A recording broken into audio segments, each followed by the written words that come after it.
seconds or whatever it is, but it's got sufficient time.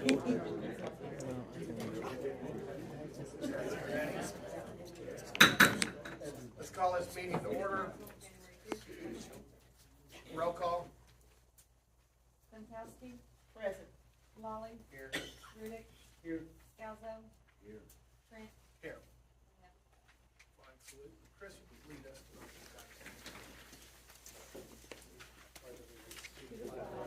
United States of America, and to the republic for which it stands, one nation, under God, indivisible, with liberty and justice for all.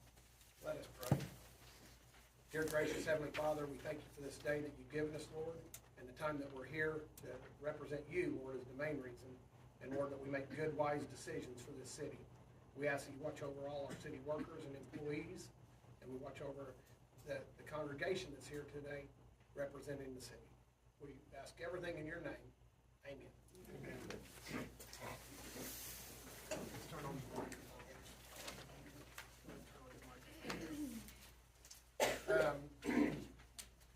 I'd like to open up both the Harris City meeting and the Public Works simultaneously. Item number 2 would be accept and approve the minutes of the 12/15/22 regular meetings.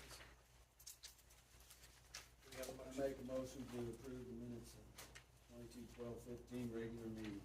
Second. Scalzo. Yes. Lolly. Yes. Pankowski. Yes. Rudick. Yes. Trent. Yes. Motion carried. Item 3 is to approve the consent agenda. Item A is street and alley funds for the fourth quarter of 2022. Do we have a motion? I make a motion to approve the consent agenda. Second. Scalzo. Yes. Lolly. Yes. Pankowski. Yes. Rudick. Yes. Trent. Yes. Motion carried. Item 4, there's no items removed. Item 5A, public hearing or rezoning of Pear Point from R1 to R2 to a PUD. Guy, would you like to start that off for us? Sir, the applicant is representatives with Home Creations. The applicant's representative is Krakatoa and Associates. This is an 83-acre development, approximately 2,000 feet east of Harrow Road on Southeast 29th. You may remember approximately 65 acres of this site was annexed into the city of Harrow in September of 21, and at that time the property was zoned R1A and R2A, and then earlier this year an additional 18 acres was annexed into the city of Harrow and zoned R1A. And the purpose of the PUD is to create a single family residential lots of 2 different sizes for product and price point variations and selection. And the PUD contemplates 333 lots. Through the PUD, the current R2A zoning, which would accommodate duplexes, is being eliminated, and therefore no duplexes will be developed on the property. The minimum lot size for all lots will be a minimum of 6,000 square feet. Building line will be 50 feet at the building line and 35 feet at the right-of-way line. The front yard setbacks under the PUD will be 25 foot. Side yards will be 5 foot for 1- and 2-story dwellings and accessory buildings on interior lots. Side yard corner lots will be 15 feet on the street side and rear yard 10 feet. For the most part, these are consistent with the regulations in the R1A, with the exception of the rear yard requirement, which is either 20 feet or 20% of the lot depth, whichever is less. And the exception on the 2-story dwelling would be 10 foot for 2-story instead of 5 foot.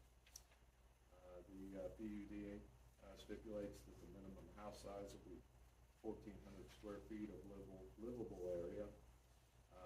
All homes will have garages, and that there'll be some exterior upgrades to the homes. 60% being brick, veneer, masonry, dry-bit rock, stone, stucco, concrete, board, wood, or similar type of materials. According to the PUD, each lot will have one tree planted in the front yard, and on corner lots, there'll be two trees planted. They prohibit wooden light poles and require the use of decorative street lighting. The development will contain 5 acres of open space, which exceeds the city's open space and parkland requirement. And the PUD stipulates that there will be a large amenity area on the south side of the project, which will include a swimming pool, basketball court, and playground.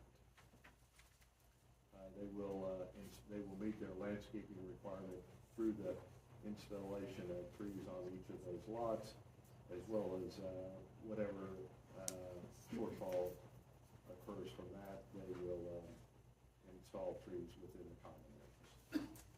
Planning Commission reviewed the request at their December 19th meeting and recommended approval. I would add, I didn't include this in the staff report, but on the original 68 acres, when it was originally platted for zoned for single family and duplexes, they would have had 298 units on that property. Under this new plan, they'll have 253 units on the property. So it's that reduction in the basically you're going 2 for 1 on the taking out the duplexes. And this is a public hearing. Yes. And there are representatives from the development company. Either way, I'd like to address the council. Good evening, Caitlin Turner, 522 Colcord Drive. I apologize, my voice is going, so let me know if I need to repeat anything. Just to reiterate a few points, it is currently R1A and R2A. The PUD is proposing a lesser density than what's currently permitted here. Again, there'll be plenty of amenities, the clubhouse, sidewalks throughout the neighborhood, basketball court, etc. The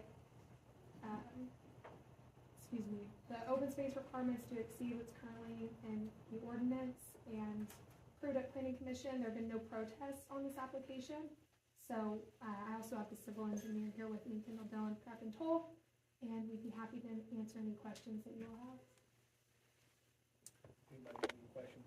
Is that standard 60-40 on the 60 brick veneer? Any more it is, especially with the board and bats that we're doing on most houses, that changed a little bit. You know, years ago, it was kind of 70-30 and 80-20, but really with the board and bat, just the new style of homes, it's kind of changed, that we're putting more wood on the face of the houses, is what's happening with that home. So I'd say it's pretty standard. And then I noticed it says down here that there's not gonna be a time frame provided for the installation of the basketball courts and all that. Should there be something to where there could be like a timeline saying when X number of homes are built, sold, or whatever, to where you start doing something? I mean, I just, Right, I hate for it not to ever show up. Yeah, you get 100% done, well, we're gonna do it Yeah, next year, or whatever. Yeah, It is in the 100%. master design statement, so it definitely will show up. I think Kendall might have some For the more record, insight. Kendall Dillon, Craft and Toll. With the absorption rate, but obviously it's with the size of this neighborhood, with the pool, basketball, that's some fairly extensive amenities to maintain and to keep up. So we do and want to put it in a little bit further into the neighborhood. But I'm pretty sure phase 3, I think, is what we're thinking, about 165 lots, which is about half of the neighborhood. So once we get, normally we like a couple of hundred lots, actually houses in there, because you got people actually using it then. It tends to just, for safety, security reasons and everything else. So in this case, I think about phase 3, somewhere around 165 lots is kind of our plan for the majority of the amenities in the end. If I was looking at this, it looked like phase 1 was at the back and phase 3 was kind of at the front. Am I looking at that properly? Or Yeah, and when I said that, I did realize that I think our clients have because it's very difficult to kind of phase it out on a phasing with market and absorption rates. Sure. I think they've reconsidered what the phasing plan is in your map. Okay. So I think, I thought it was kind of odd that you're putting yeah. phase one at the back and phase three at the front, Well- and driving through to. and truthfully, I think at one point we thought that there was gonna be a street stub from River Mist development on the south. Is kind of the reason that that phasing plan was developed that way. Since there's not, we kind of reconsidered it, and I think what you will see is phase one will probably be this. Phase two will probably be something in this area, and then we'll probably come in with phase three to connect it, at which point now we've kind of got access to this common area, and that's gonna be our amenity center. So I think about phase three is probably what we're looking at. If you count the lots of kind of what I just described, it's somewhere around 165, which is basically half the neighborhood. That's still a little bit on the light side of what normally, especially with pools and stuff, that we would like to see with people in there. But in this case, I think that's what we're looking at. Well, I think maybe like, not necessarily pool, but like some of the other stuff. like Right. Playground being installed, could that be done? I mean, that's what's kind of curious when, all Right. back in time, I'm not talking about the whole pool and everything, I'm just talking about like, starting out like playgrounds and stuff like that. If that's, so it's about 165 homes, before you start doing any of that. We probably will, you know, maybe we can figure out a way to put in kind of a pocket park with a smaller playground or something in one of the previous phases. I'm not really discussed that at this point with our client. I know that we have given consideration, assuming you all would want some answers with the pool and the main amenity center here. And so that's what we've discussed. Certainly, as we move forward with the preliminary plat that will be forthcoming and the final plat, then we certainly can kind of shore up that plan. Park and everything down here. Yeah, this is kind of, cause we wanted to connect up this whole green belt with and, you know, make this a nice pond amenity. Sorry, it's kind of hard to let everybody see it. So that's kind of really where we want the core amenity for the neighborhood. Well, that's fine, I just didn't know, Sure. unless you're here where it is. Right now. Okay. Good question. Good. Is the amenity area private? It's, as far as it's for this neighborhood, so it'll be a private park for the homeowners association to maintain and Any for of the this parks community. in this neighborhood will be private for that community, private Yes. streets? No, they're public streets, but there'll be private amenities, private common areas that'll be owned and operated by that HOA. So they'll lock them up? Yes. That's part of the health department requirements for the pool. Right. Now, the other, you know, if we And have they a don't small, have to be handicap accessible if they're private. this, These will. these will be. Will they be handicapped? Yes. Yeah, because if it's private, they don't have to be. But if they're open to the public, they Right. have to be. These will be private, but I think they still will be handicap accessible. The pool, the bathhouse. Okay. And how many homes are gonna be on here? 333 lots is what we've limited in the PUD, but there's 333 lots on this Yeah, I just plan. thought I heard a different number. I thought I What- heard 253. That was with the original, the first annexation, which was Right. 65 acres. So this is now 83 acres. So that was the So there's math 333 homes. gonna be- 333 total. The numbers that Guy was referring to excluded this 17 acres that we just recently brought before you with an annexation. So again, if you look at overall lot count, I mean, we're still considerably less dense than what could be developed today under the current zoning. Right. And so the HOA, there's an HOA, I assume, Yes, there will and be. they'll pay for all the upkeep and all that stuff once you turn it over to the HOA. Exactly. When does it get turned over to the HOA? You know, normally, that's a good question, and it varies a little bit.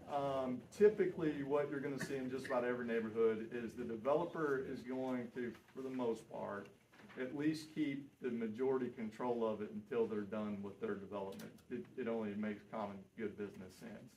So normally, the developer is at least going to be involved in it and have a fairly significant say up until the last lot sold. Not always the case. I'm pretty sure in this case, the developer, will probably control it until pretty close to that, you know, handful of lots left. A lot of times, again, with pools and clubhouses and those sort of things, since they do take quite a bit of upkeep, normally the developer is continually funding the HOA until it's kind of fully built out and you got enough people paying into it, there's a good pot. They normally leave seed and kind of get them rolling, and that's when they turn it fully over to them. Just like the one on Dobbs Road, those Ideal Homes down there, they won't turn that over till like the last one's done. But they put their playground in first. Playground went in first, then the houses went, but there's not a pool, there is a splash pad though. Yeah. There's a splash And pad. part of that, I think, is they're using that as a selling feature. It's a selling feature. Part of that, you know, I just, you know, so, That'd be a selling feature for that too, to have that in. there you go. But if it's, I will tell you, if they put it in first, they'd have the problem they're having over there. All the other kids are over on this stuff, and if there was a pool there, they'd be in it, so. Any other public comment on this? Okay, I'm gonna go ahead and close the public side of this. And before we go to item B, I wanna clarify on item F that we have tonight. It's a discussion of possible action for special permitting, and I think there's several people here wanting to discuss that. There is a sign-up sheet at the back of the room. Before I do that, you need to sign up, put your name and address on it, and I will call them in order, and we'll go through it that way. So if you haven't signed up, make sure you do before we get to item F. So sneak back there, do whatever you need to do. I'm gonna jump over to item B now, so which is the next one on the list.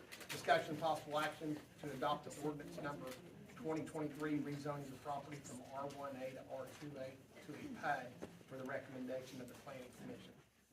And Guy, you can, This would just be the ordinance that would put the PUD in place, which then becomes the living and breathing zoning document that applies to that particular piece of property. okay. You, have any discussion, or are we ready to make a motion? Throw it out there.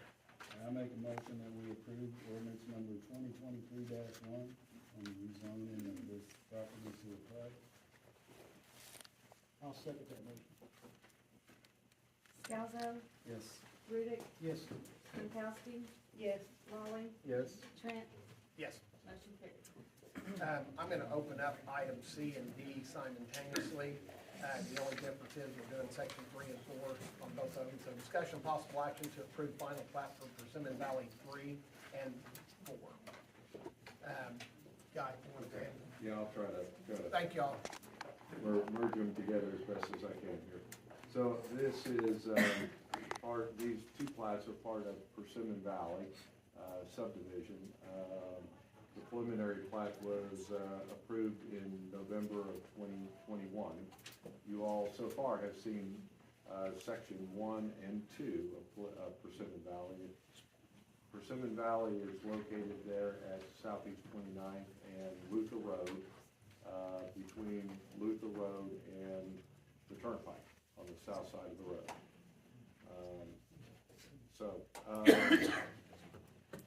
The developer is Landmark Storage LLC. It's connected in some way or another with Ideal Homes. I don't know exactly how, but section 3 will contain 12.22 acres, and there will be 28 duplexes built on 56 lots in section 3. And in section 4, it consists of 11.33 acres, and there will be 40 duplexes which will be built on 80 lots in section 4. Both section 3 and section 4 are located in what was known as tract 2 of the approved PUD. And tract 2 is governed by the R2A district, except as modified by the PUD, and I listed those modifications in the staff report for you.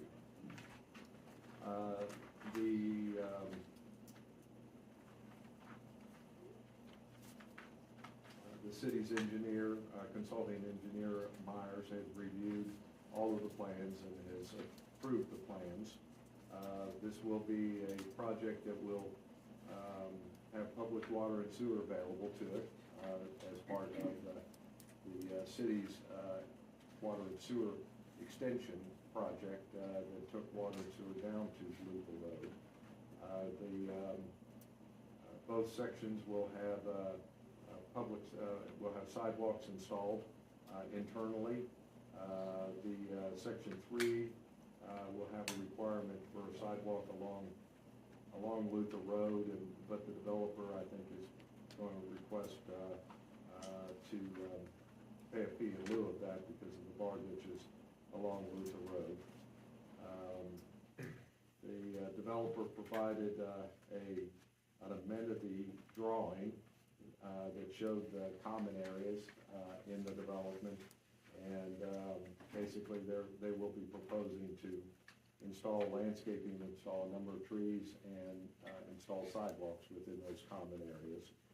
And then section 3 and section 4 will also be, and will have access to the improvements, the amenities that are being installed in section 1 and section 2.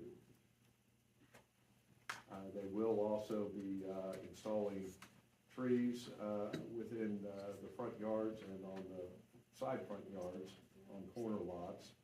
And with those trees installed, they will meet their landscaping requirement. That's about it for the staff reports for section 3 and section 4. And there's no one here from Ideal Homes, This, landmark. yes, there is. Their engineer, I believe, Chris.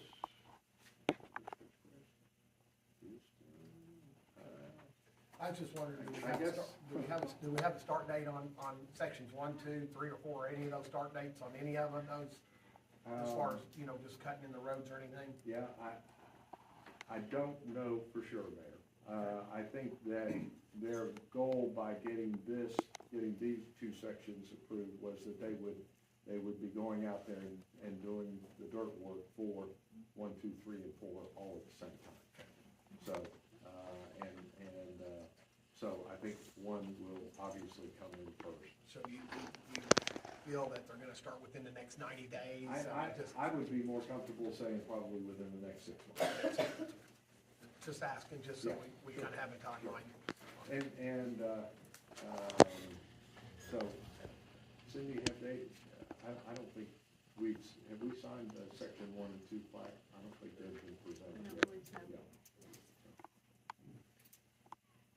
And I advised them that Okay. it was gonna be this evening, so.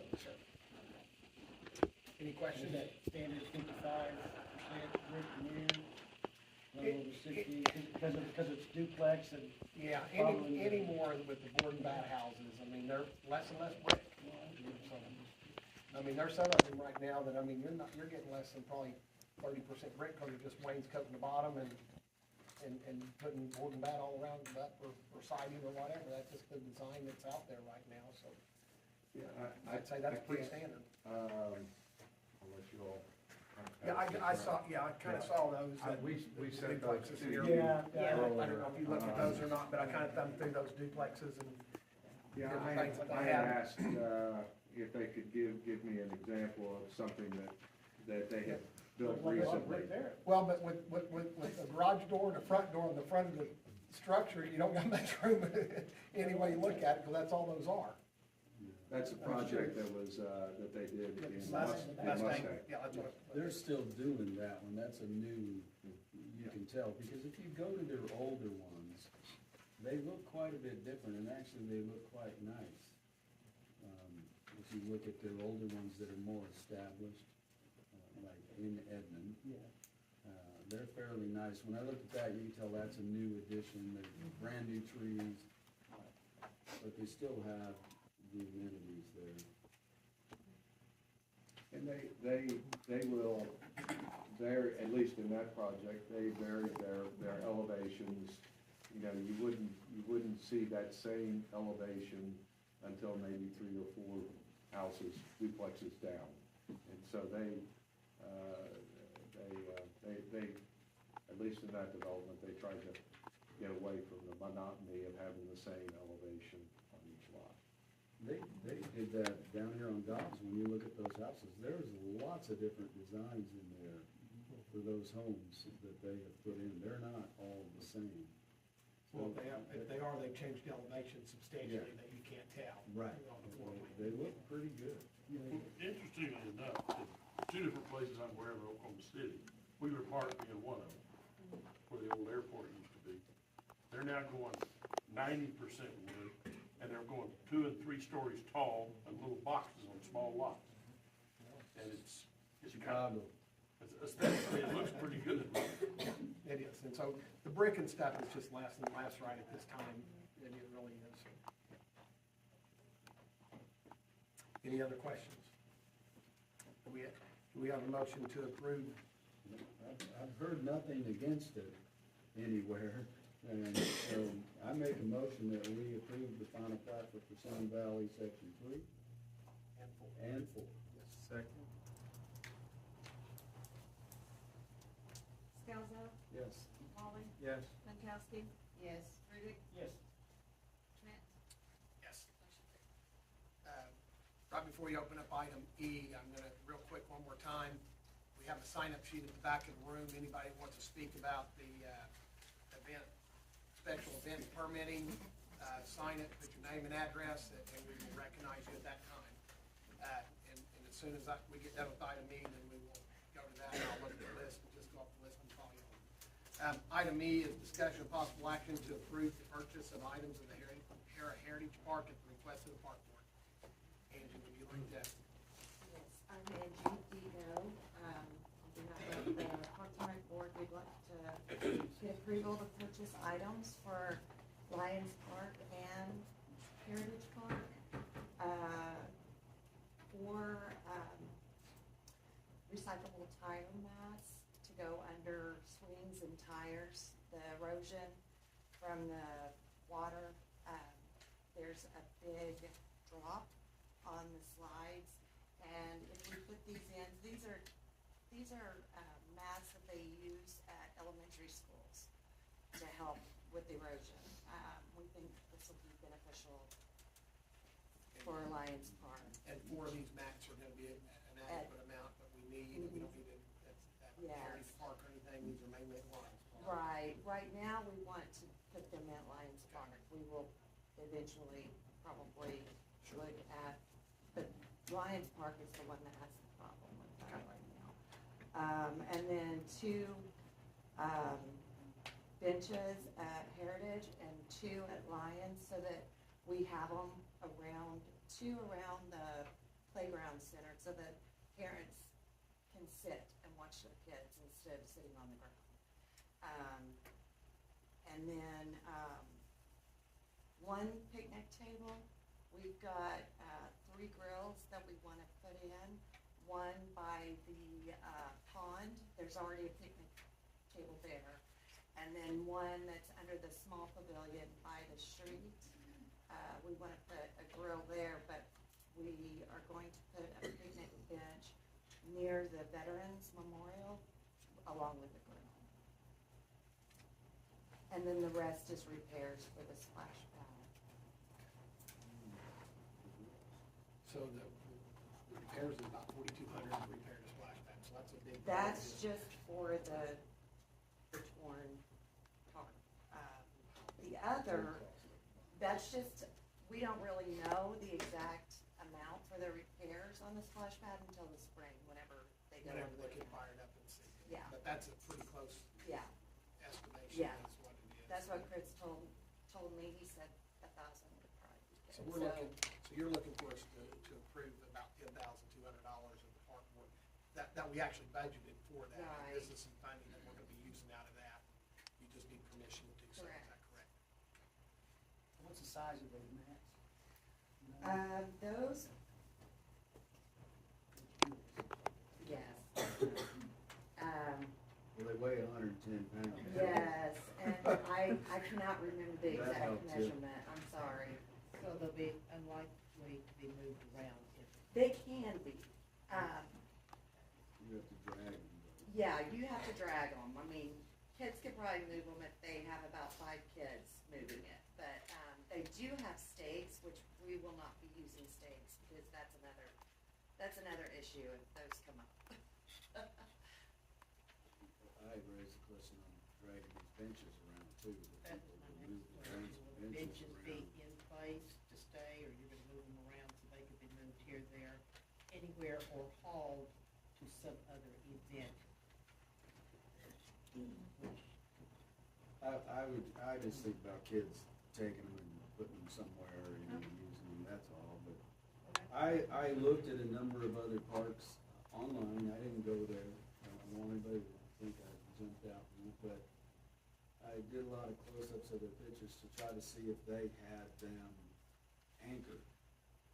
None of the picnic tables were anchored. They're all, because people might join them together if they're having a larger event, so the picnic tables were left unanchored. Some of the benches were anchored, some of the separate benches were not anchored, so I think it's just something to keep an eye on, kids moving around. I doubt they're gonna haul them out of the park. And they just may move them to places you don't want and somebody else has to put them back. I think that's just a park issue. As I looked around, it's just a park issue. They don't anchor everything down. And some of it's pretty. We hadn't had any problem with anybody stealing any picnic tables or No, benches there or are any of some that. that are out there, so, yeah. Right. And they do move them around. Do they still picnic tables at the park? No, they, apparently they were messing up the Christmas tree and stuff. Any other questions? We have a motion to approve the $10,204 for the park board to buy these items for the parks and those dollars. I'll make that motion that we approve it. Second. Rudick, Yes. Scalzo, Yes. Binkowski, Yes. Molly, Yes. Trent. Yes. Motion carries. Item F is gonna be discussion and possible action concerning the special event permitting process. And, I'm gonna start here with Jamie, let her start with that. So good evening. The, one of the first items that came to my attention when I began here in October, we were about ready to have some events, some special events in town.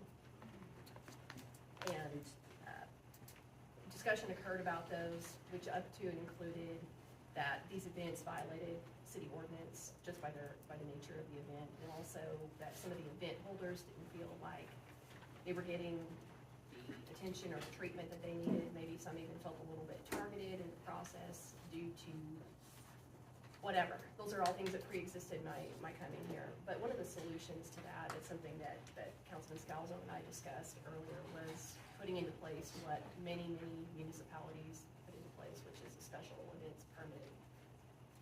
So he was kind enough to bring me documentation from Edmond, from Oklahoma City, from Midwest City. I've looked at Choctaw, I've looked at Guthrie, they all have special events permitting processes. So what we did is we composed a document that has elements of all of those best practices. We're not reinventing fire here.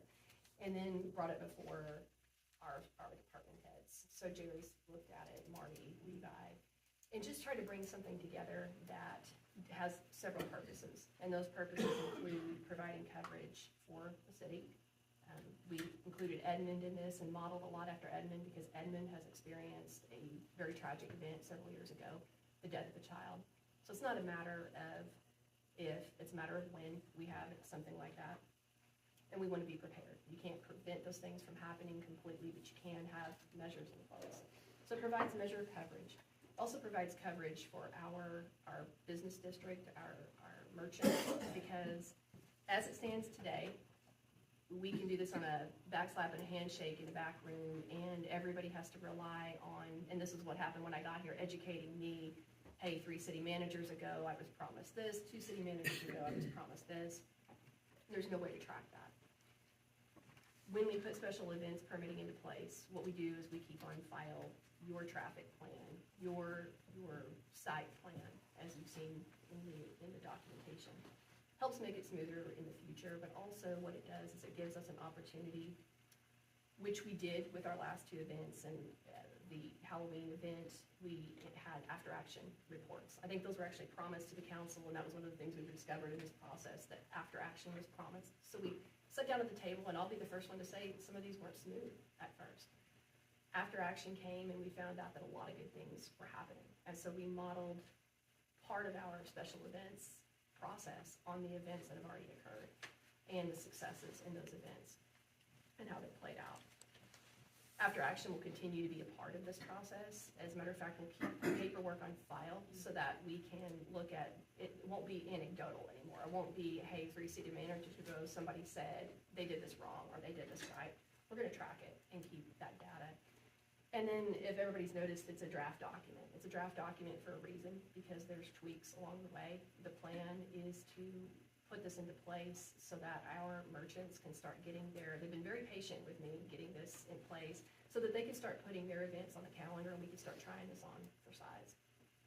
There's a companion ordinance that would make this actually go into effect that wasn't put on the agenda intentionally tonight, because the purpose is just to discuss the procedure, which is what is in front of everybody. So, putting misinformation to rest, this isn't the end of Hare Days, this isn't the end of Christmas in the park. This is ensuring that we can't be capricious and whimsical as a council. We've got elections coming up. What we don't want to have happen is have our merchants get their events in place, pay their deposits, and then somebody doesn't like person A or person B, and their event goes sideways. Once you're permitted through the special permitting process, as long as you're following all of the guidelines that are in there, you're in and you're permitted. And they have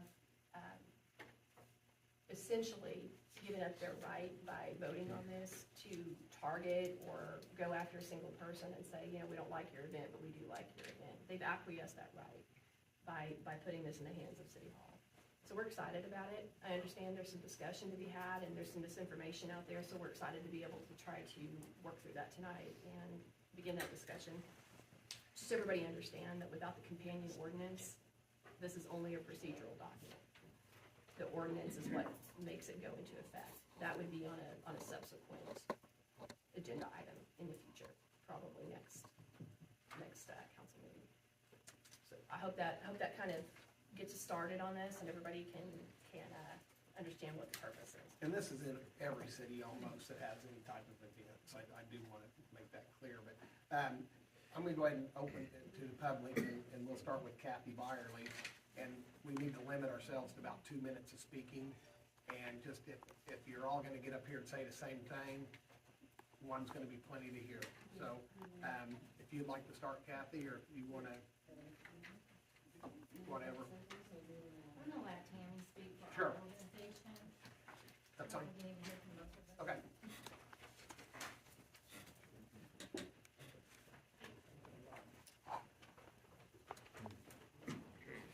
Good evening. Thank you for taking time to listen to us.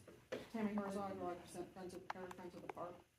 And one of the things that we wholeheartedly agree that there does need to be directives in place for both the city and the organizations. What kind of hit us was that it just came out. Instead of having a coordination or working group with the main 3 organizations that put on events to help develop these, it was just put out and now we're going through it. I was part of the after action for Christmas, and a lot of lessons learned. We had some and we'll be implementing it. But just the fact that it wasn't brought up to us, because we thought that we'd be able to have some type of input to it. And the companion ordinance, if possible, would like to see that before it goes on the agenda. Or, you know, because at this point, we're volunteers. We're bringing it to the community events, and we'd like to keep on doing that. But we'd like to have some input to it, because we put a lot of work into this. Christmas in the park we're starting now. I mean, to do the organization, what we need to do, we just finished taking down the Christmas lights, or getting those taken down, so we can't wait for a working document.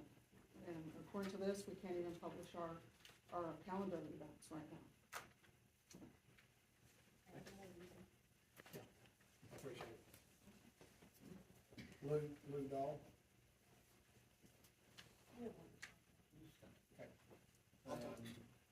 Karen, would you like to? Oh. Go ahead, Scott. Go ahead, Scott. Please, you can stand in her place. Scott Dahl here representing the Harris Chamber of Commerce. Appreciate, and like everybody discussed up here already, yeah, the city needs something in place, I agree.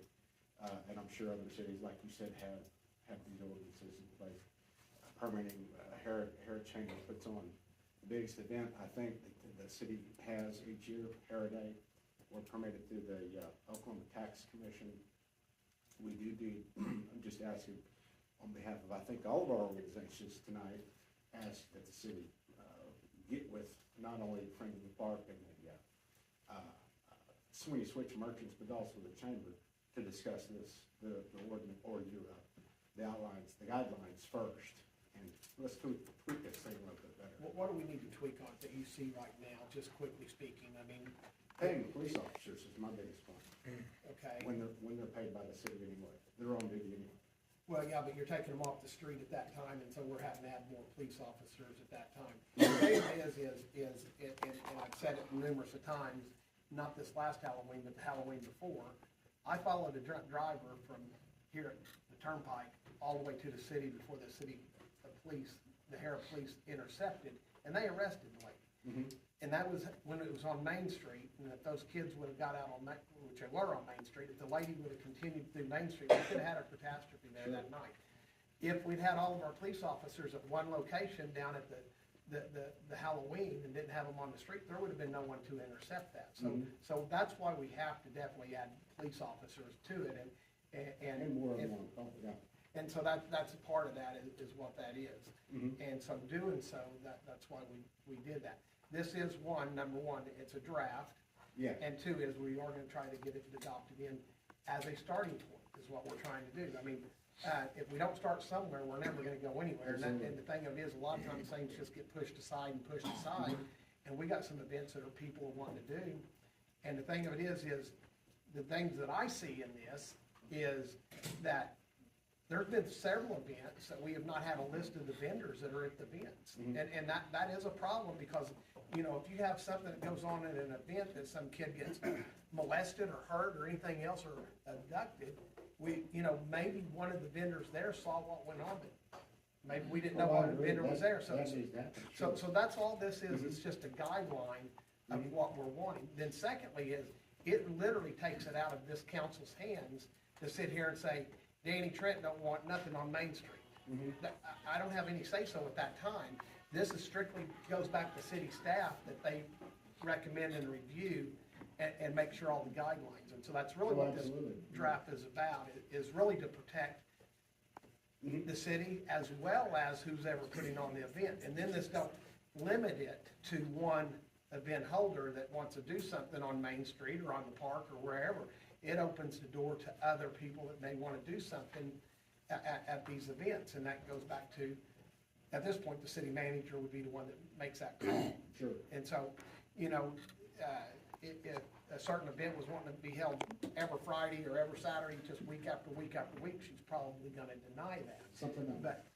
But you have the market in the park, and you have your St. Patrick Days and different things like that. So these are different things that transpire. So really, this is a draft that we're looking at. Sure, and one, I would like the chamber to be included in this discussion as far as further developing this draft, because from what I understand, the chamber was not. Well, did you see any one particular thing that, other than police officers, that you did not like? Not any that comes to my mind right now, but I agree, yeah, like you said, we need those things in place for, those listed areas. Now, I think we've always provided the insurance coverage before, like we're supposed to, the only thing that's required, but yeah, we need to probably provide the SAC maps and things like this, agree. But, before we start taking money out of our pockets, not only chambers by hiring extra police officers, but also the Sweeney Switch and the Friends of the Park, you gotta realize or take into consideration how much tax revenue is the city of Hera bringing in because of these huge crowds. I won't get into that at this time. Well, I would like to, because I want somebody in, Yeah, we have 2 minutes. I know, but somebody that's gonna come up and say that, to tell me how much we get, because nobody's able to tell me. You're exactly. Not one person that puts on an event can tell me how much we bring in, nor can the city at this point tell me how much we bring in. And maybe we can start bringing that in. I know, it's big, it's big. It's big, Before you is what I start hear. taking my profits, take that into consideration. I understand that. Thank you. Okay, thank you, Scott. Karen, I just wanna, I'm not gonna get there. Okay. I just wanna say that, I think Scott's already covered it. I ran Heritage for 10 or 20 years, and I know what kind of work it is to do that. And it takes a lot of times when we ran it, our board had to pay the money because we didn't make any money. And I agree that it'd be nice if you guys could include the 3 different organizations that use it the most to go farther with your draft and see if you could work out the. Is there any one specific item on the draft that you do not like? Yeah, the barricades, the police officers, several things. The safety That part, you don't like the safety part of it, But I so I know get we it. could never run Heritage back then if we had all that stuff. The safety part that we put in there is what you apparently don't like. Okay, Brandy, do you have anything you'd like to add? I took notes of that. That's not what she said. This is a public comment time. Running Heritage for 10 years, to have no rules and then to be given a 10-page thing without even talking to us is the main issue. Not the fact that we don't have rules that we all need to apply so that we know. But like for Heritage, this says what I'm gonna do. But we've always partnered with the city for street stuff. Like in here, it tells me that my people need to start wearing gear. Well, are we Do they need to, or is it highly recommended? But are we gonna be the ones putting out barricades? Cause on our street closures, we have to have a plan. It's just, it's a lot of just, it's not confirmed. Over here, uniformed police are the only authorized personnel who can direct traffic. Heritage, I get REACT team. They're volunteers that help come out here. That's what they do. But in this, that means I can't use them, and they're volunteers. For Heritage, we use probably 18 to 20 cops to shut off the parade. Am I gonna have to incur that cost? Because when I pay cops for my events, it's $25 an hour.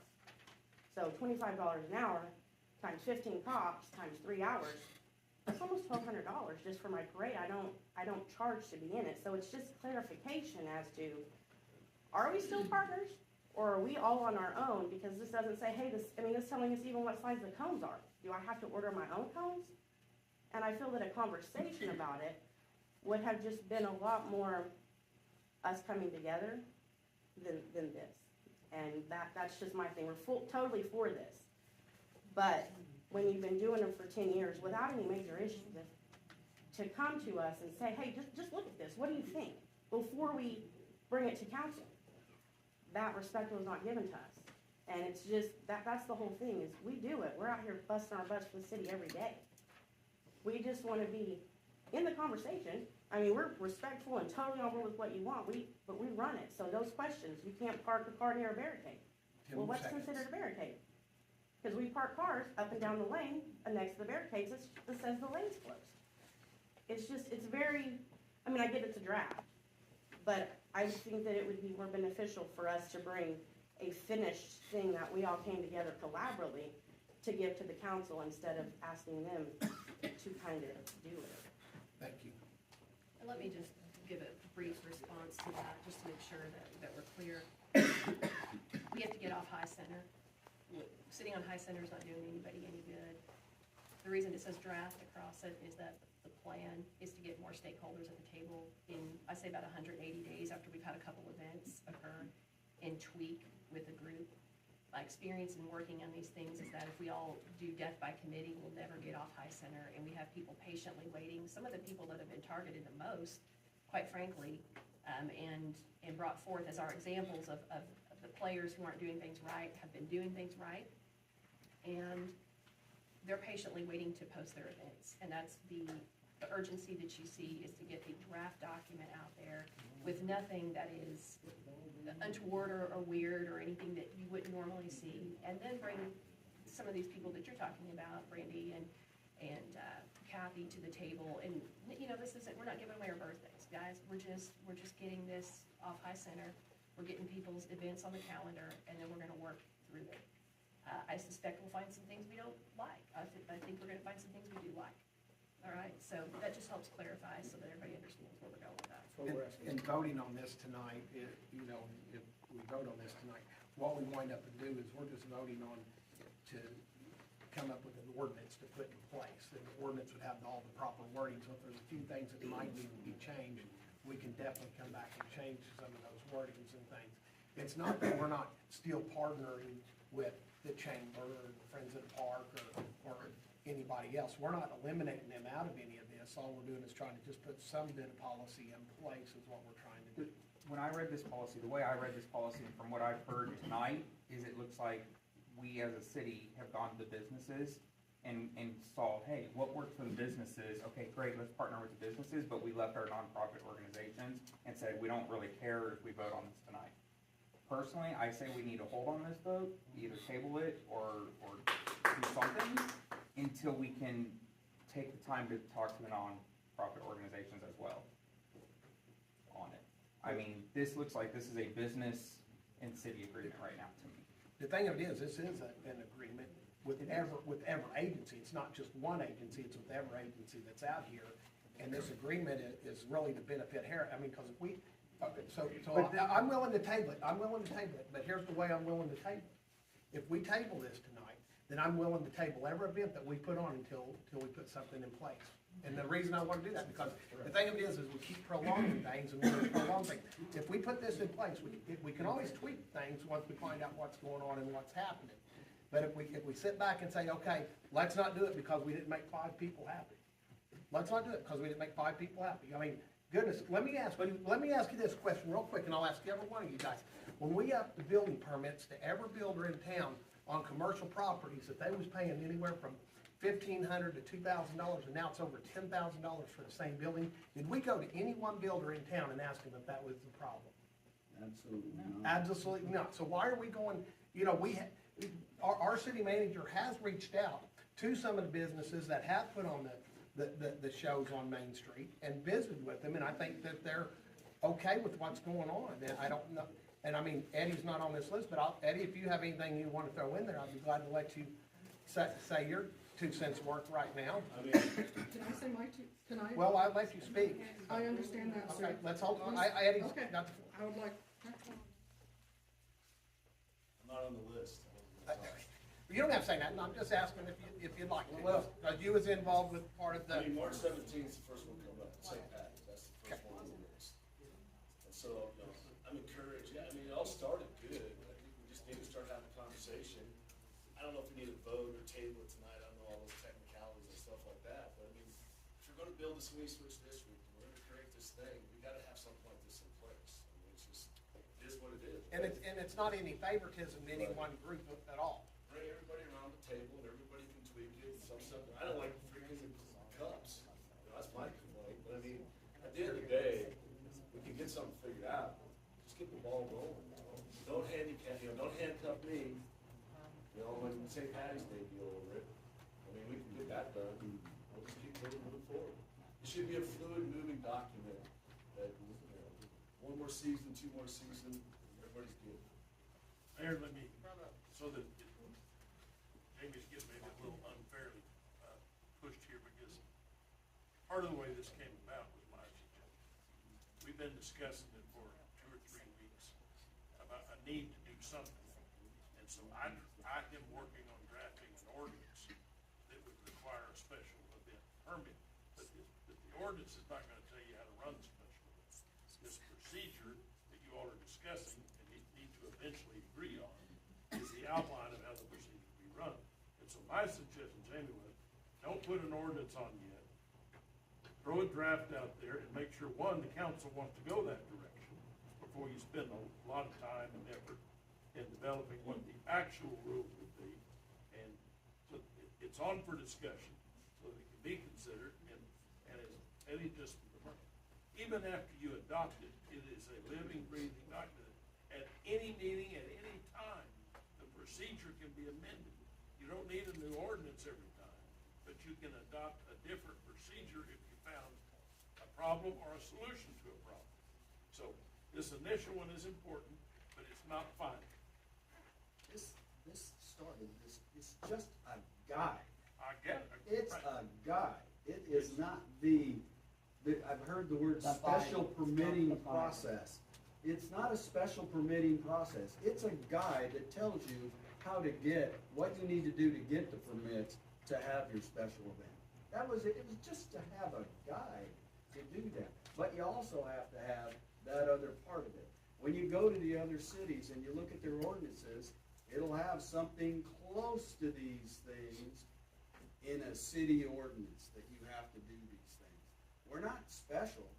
We're not different than the other cities. Yeah, I hear we're smaller. They may have more money for cops and stuff like that, and we have nonprofits that are putting on things, and if the nonprofit truly doesn't make any money, because I know lots of nonprofits make money. I'm not saying Friends of the Park is making money, I'm just saying nonprofits make money.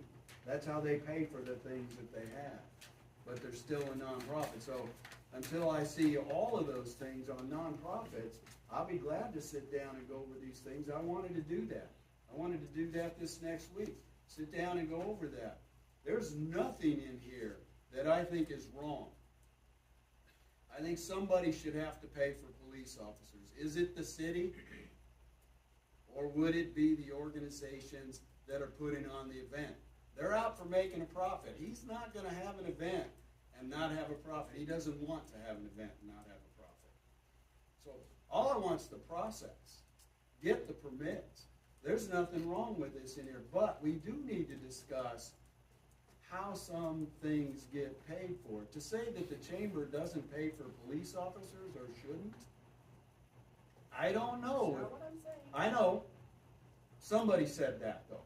No, I didn't say Scott that. said that. I didn't say that. I said Scott said that. Okay. Scott said that they shouldn't pay for police officers or whatever. So, I just want to hash those things out. This is just a guide and a process. Let's put it together, and then let's come back with the ordinance. If you go to the other cities and look at the ordinances, it's not that hard. It's just a process to go through so that you know what you have to do to put on a special event. It's just a starting. It's a starting. That's it. And And it's treating gonna say everyone the gravel. same. And it Treating everyone the treats same. everybody that wants to put on an event exactly the same. But the one thing is when you vote for it, it's not a draft anymore. So we can't say it's a draft when you vote for it. Well, in one aspect, it can be. It is the guide. That's But we the can one change thing. the guide if needed. It says guide. Change it month to month. You can change the guide. When somebody If brings something to didn't us- work, if Randy comes forward that says, this isn't gonna work for us putting on Heriday, and you could, oh, yeah, you're right, that might not, let's change that. Let's figure out how we can make it work. But here's, Mayor, I will email to Cindy the draft of the ordinance I prepared. And it's the instrument, after it's tweaked, that would require a permit to do a special event. And it defines special event. And then this guide tells you how to run it once you get your permit. And who's responsible for what. So that's the whole process, so that all the bases are covered. Excuse me, I missed something then.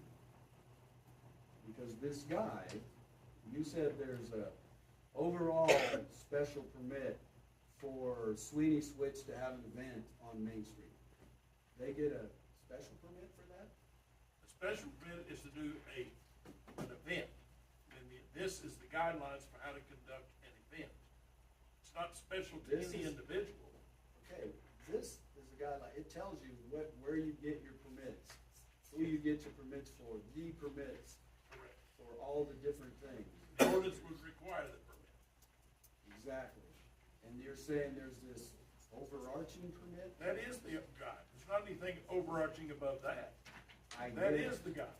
I get that, so all the permits are taken care of in here. How to operate under the permit are taken care of in there. The permit's a piece of paper, but how to operate the event that the permit allows you to operate is gonna be covered by these guidelines.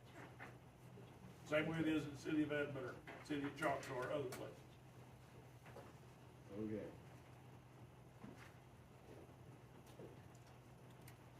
real quick. So let me just say, the special event, I'm just gonna give you an example for Norman. The special event permit is $25. Then there's all the other permits you have to do for vendors and. Well, that's the next item. I'm just saying, that No, we're those are gonna the talk. types of things that they have, and so this overarching permit is not huge, it's just that you have the permit to have the event. and then you do all these other things. That's a guideline on how to conduct your event, after you got permit. Real quick, Andy. All right, I'm just gonna offer this up. The lumber shack, St. Patty's is lumber shacks, no one else's. It's my event, the lumber shack. 17th is coming up.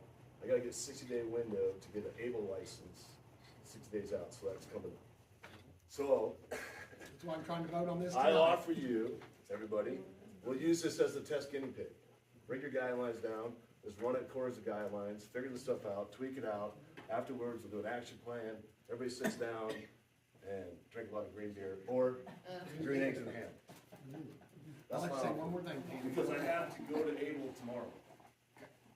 So you asked everybody else if there was particular things in the draft that we have problems with, and, there's a couple things that I saw in there, and one of them is the way with the vendor sales and the sales tax.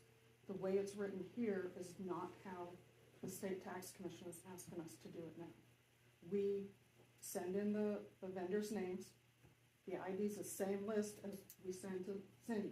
We copy and paste it, we send it to them, they ran everything. They sent us for Christmas in the Park, the thing saying we had no vendors in violation. They sent us the sheet that we gave them, printed off and handed to them. The vendors also received that in their email, and they are required to submit that back to the state sales commission. It's not send a copy to the city hall, and there's some other examples, that's just one. That's a process that has changed, it's gone electronic. Right, but. apparently. And so we can change that in that Right, draft, that's but pretty sir, simple to do. what I'm offering is, I did go through this a couple times at different times during the day. And I do have a lot of inputs, I've done drafts, and I've reviewed documents before. So I'd be happy as Friends of the Park to sit down, because what I'm concerned with is, somebody said, I heard that the ordinance that will make this the guidelines will be on the agenda next time, next city council meeting. Is there an opportunity between now and then for one representative, maybe from each of the organizations and the businesses, to sit down and go through this and just bring up our concerns? Because the one thing for us is the budget, okay? We need to start figuring ours out. Okay, thank you. Yeah, we can, I don't have a problem if we approve this tonight to continue forward with the actual ordinance with some changes such as the sales tax, and don't have a problem with next week, pick a day that the city manager is available, that she could sit down and then, can you have that ready, the ordinance ready by the next meeting if this is approved? It'll be emailed to Cindy tomorrow, I've got a draft of it right here. Okay, and that way they could go over that as well. That way, this is just actually a step to move forward is what it is, and then the next meeting, we could go ahead and adopt the ordinance. If that sounds fair to everybody, I'd like to, do we have a motion for that? Can I say one thing though? Here's my thing is this, okay? I'm in the business of been waiting patiently for this. I have to get a signed document from the city to get the ABLE license. I gotta get 60 days out from the event. I mean, so your time training is not working for me. Yeah. Well, You do for everything from this meeting, you do for that now. Charge you, that's 30 days, and you'll have the event done. Unless you're gonna tell me I'm not gonna have St. Patty's. I mean, You can put, the whole thing continues to the next meeting, which time you consider the ordinance. He can apply, he can start his event tomorrow, because there's no ordinance to change how he's gonna do it. And he'll have his events conducted before all this becomes in effect.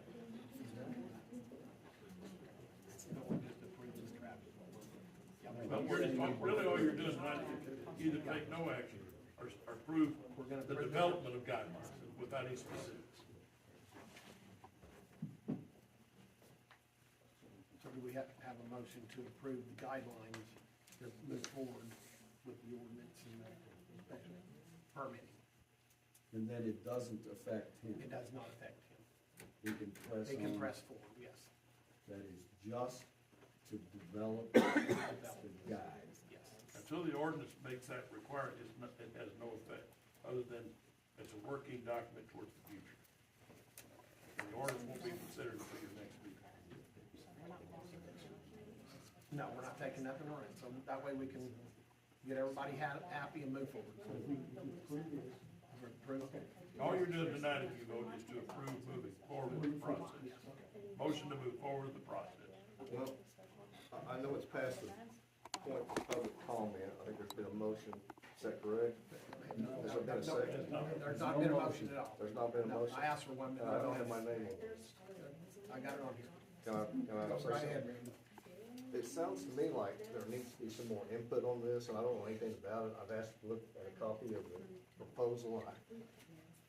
It's my fault for not coming up here and knowing what's going on, I guess, in city government sometime, but what would be the problem with status quo for the next meeting and having the input until the next meeting? I just talked to the gentleman that owns Chicken Shack. He said he had the event last year. He was able to do it, I guess, under the present current ordinances. That was under the council, that was voted on by the council to do that last time you Do did it that. last time? And that, yeah, we did, but Did we not vote for him to have his? it's not on the agenda right now. So last year's event was approved by the council? That allowed him to apply for Yeah. his permit for mixed beverages at the event? But it was under the same current ordinances that you have prior to adopting this new guideline? Is that correct? Is it in violation of the ordinances? That's one of the challenges with this, is that when we have these events, one of the sticking points is technically some of the aspects of these events fall in violation of some of our city ordinances. We're trying to. I'm sorry, I can't hear you. Those ordinances have to do with drinking, noise, stuff like that, that whenever you put on a special event, you say it's Step okay. aside. Yeah, it's okay to do that. It's okay for Because the we've been special breaking our event. ordinances whenever we're doing that. But we're voting here, all last year we voted to allow these special events. So then what's the difference if we vote to have a process to let the city manager break the ordinance for the one night of the week? Well, no, Than if we vote to have an event? we're actually putting an ordinance in place that allows her to do that. We're not allowing her to break it. But we're not doing the ordinance No, tonight. all we're doing tonight would be just vote the step forward. Well, it seems to me that ties the gentleman's hands. You know, I mean, I don't know, maybe I don't understand, maybe I haven't got into this It leaves obviously him deep open. enough. As it currently stands, sir, it leaves him open, so technically when their events violate ordinance, technically our police could go down there and shut it down due to Well, ordinance no, violation. you missed the issue. The issue is that he's done this in the past, under the current operation of the city of Terra. Now we're trying to make a new guideline that we're adopting tonight that may tie his hands to where he can't have the event. From my understanding, plus there's an input from the chamber, it sounds like, that they'd like to have some input on it. I mean, to me, anything that brings in revenue and rings the cash register for the city of Hera that has to do safety requirements, whatever they are, and I guess they were in place last year. I mean, you know, you guys vote on it if you want to tonight. I think there's more You to don't the have guideline a, than you don't have a just St. safety. Patrick's Day event, you don't have a St. Patrick's Day event. But I don't know, I'm just jumping into this new tonight, it sounds a little confusing and. I don't understand how moving forward with the guideline for these events start. Exactly. So the motion would be that I would say that we make a motion to proceed forward with the process to finish the draft and put an ordinance in place. At a future date. So that doesn't approve his event, so he can go market. But there's no way, There's nothing on the agenda to approve. yeah, his that should have been on the event, agenda. Whether you if we were gonna adopt do this that or not. regardless, and that wasn't on the agenda for whatever reason. So then, I The mean, ordinance is Special on the meeting. Right, yeah, I mean, right now, I mean, But I don't have to put on the agenda to get permission from the police chief to sign the document to get the Able Commission license, right? no, you don't, you can go to the Able Commission with, anytime you want, but that don't mean that the city's gonna approve He's it. gotta But if sign we off don't- on it. if we don't get the ordinance in place 30 days beforehand, he's not gonna be able to have his event. 60 days. Well, they recommend 60 days, the Able Commission does, they can do, they recommend that you have it in 60 days, that they can do it quicker by all means. I mean, they can, and they generally do it within 30 days, is what you know. So, This I'm is just a trying to big follow, pleasure. I'm just trying to follow the rules and the ordinances. yeah, so, anyway. Yes? So why do we need a motion to continue to develop this guide and work on an ordinance? Because you're giving your staff guidance of what you want them to do to bring this to fruition. That's why it's on here now, to see if you wanted to proceed on. Yeah, and I understand, I do wanna proceed on putting a guide in place. And that's what your motion would do. Put the guide in place, but you're also talking the ordinance itself. Well, you can vote right now, if you choose, to adopt that draft as your procedures.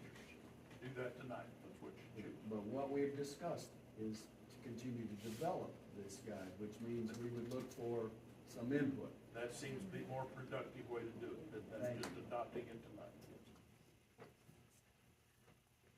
Can I make a clarifying statement real quick? Real quick.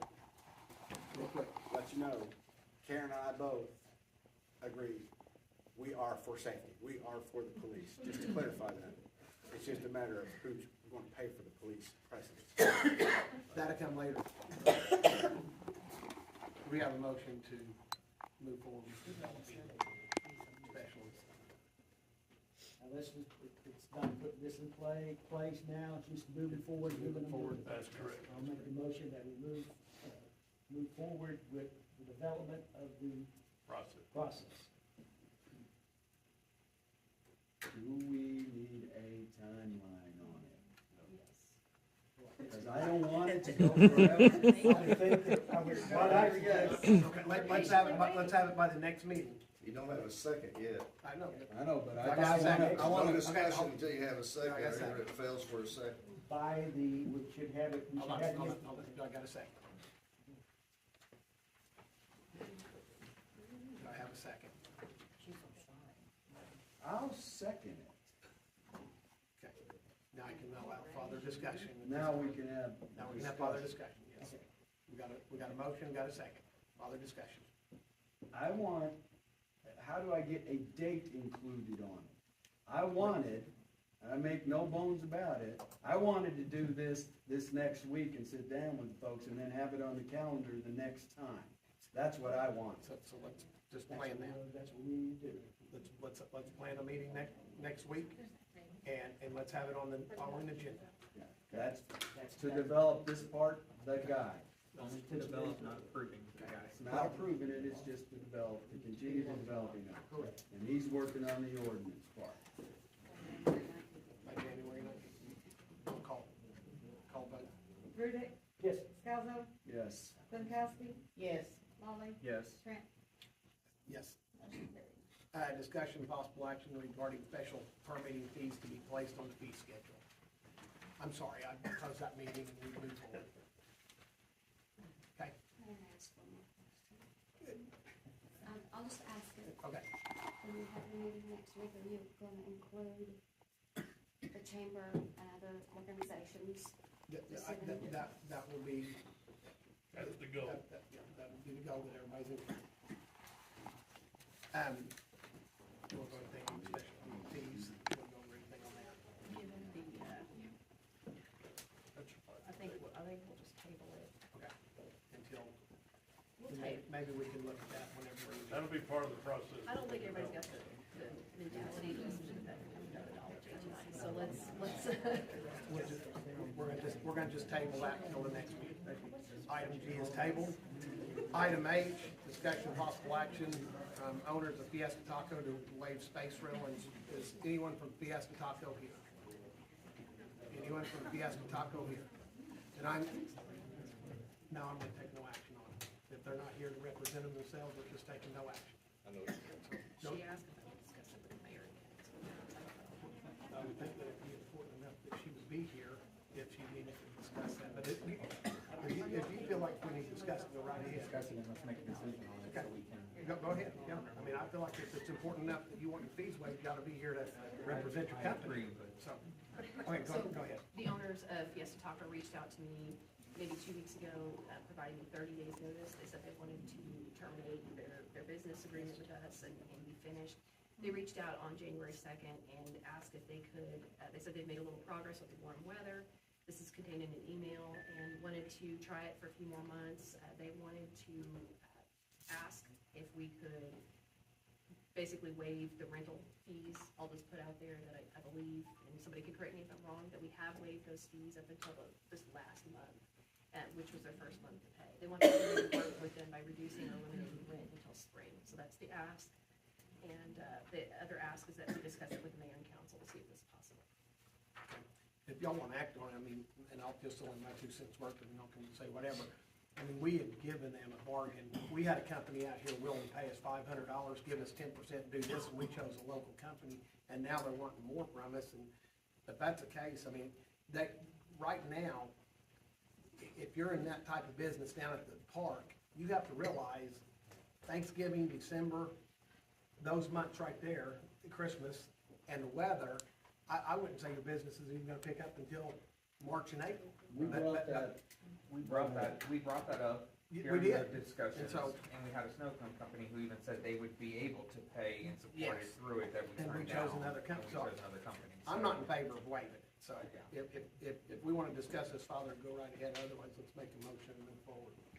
I'd recommend a motion that we deny the request. Oh, can I say something about it?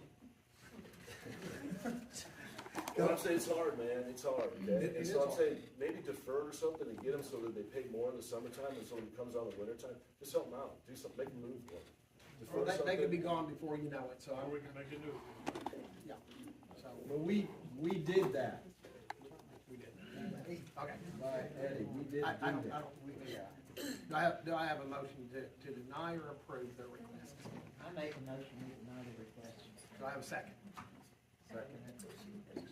Pinkowski, Yes. Lolly, Yes. Riddick, Yes. Galvin, Yes. Trent. Yes. Let's jump over here and ask, council, we'll start with Mr. Steve, do you have any comments?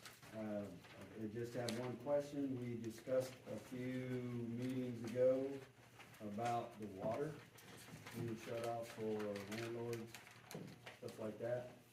And at that meeting, I believe we said we would look into it and look at other cities, although I think we hashed it out well in the meeting and understood exactly what was supposed to happen.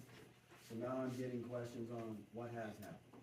The holidays happened, and so we've been off, and so we've got, OML has given us, I don't know how many, I don't know if you know, Michelle, how many we've received feedback. And it's kind of across the board, and I think it is in support, some of it is in support of what the landlords are wanting, some of it's not. So we just need to take that time. Special permitting's kind of been front and center, and then the holidays. So give us another council cycle to take a look at that and present you something that's got, you know, got. I actually thought it was pretty well discussed that day and that everybody really understood how it should be. I didn't see that there was a need for a change, but I know you said you would look into it. Yeah, we're just getting best practices. I didn't see that the way we did it was wrong. Okay, thank you. Anything else? Oh, there is a medical development authority meeting coming up on the 10th that I have to attend, so. And that's it. Chris? I'm good. Bernadette? I'm good.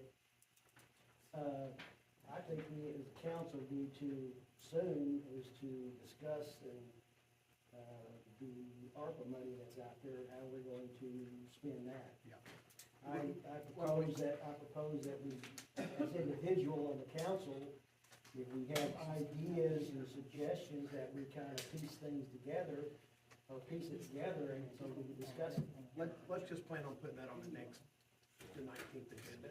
Do you wanna do like just a ARPA workshop, just to sit and brainstorm and We- go through we it can do instead of that. having it? Let me, if that's the case, Chris, do you have any day that you're available? I think most everybody else can meet during the day. Do you have any day you can meet, like at 10 a.m. in the morning that we could do that? Pick a day besides Thursday. That's the only day I was picking. I can't do Thursday, that's my office day, I tinker. Okay, we want to just do next Wednesday at 10, or 9 a.m., is that okay with everybody? What's next Wednesday, what's the date there? I have a 10 o'clock appointment I have to be at. You said, don't pick, I changed it. Then go to Thursday and. Yeah, go to Thursday, now, there you go. We gotta have enough time to post, it's what we have to have, and we have a meeting on the, so, can we, Tuesday, we could post it tomorrow, if we did, and we could have it Tuesday at 9 a.m. You're not gonna, okay, well, you here, so, Later Wednesday. My assumption is so it'll be over by 11. a special meeting or a workshop? It's gonna be, it'd be a special meeting, but it'd be a workshop, so let's do Even if they're all there, don't take the girls until it's. 11:30. So I have to have the 48 hours, right? Yes. So we did Tuesday. So 11:30 Wednesday work for everybody, the 11th. As long as I'm out, so I can remember 2 o'clock Eastern Oklahoma County. Okay, let's do a workshop. And the park board's on Wednesday too. Okay, anything else? The 11th. The 11th at 11:30. Pizza. We're gonna have pizza. So, Bob, you have anything? Jamie, you have anything? Well, I'd like to wish everybody hope that everybody had a happy new year and a Christmas and wish them a good rest of the year is what I wish. And, I think we're taking steps in the right direction and we'll continue to move forward. Y'all have a good evening. We're dismissed.